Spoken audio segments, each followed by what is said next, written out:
Welcome to the Rim Break Rodeo. We hope this video helps. You need recovery media and access to command prompt, so boot into Advanced Startup now.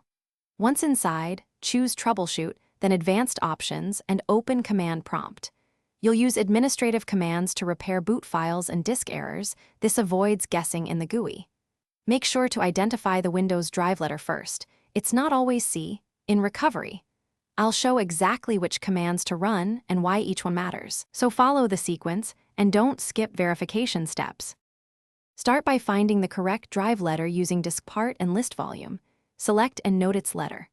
Once done, run chkdskx/f/r to repair file system and locate bad sectors, then run sfc offline with sfc/scano specifying offbootdir and offwindir to replace corrupt system files.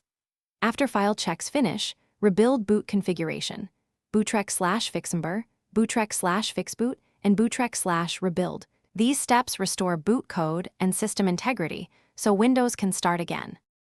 After rebuilding BCD and repairing files, exit command prompt and restart to test the system. If Windows still won't boot, run bcd bootx/Windows to copy boot files and recreate BCD store. This often resolves stubborn boot loops.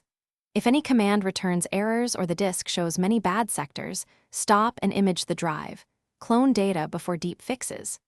Make sure to document what you ran and create a recovery image once fixed, so future repairs are faster and safer. Thanks for watching. Consider subscribing if we helped you.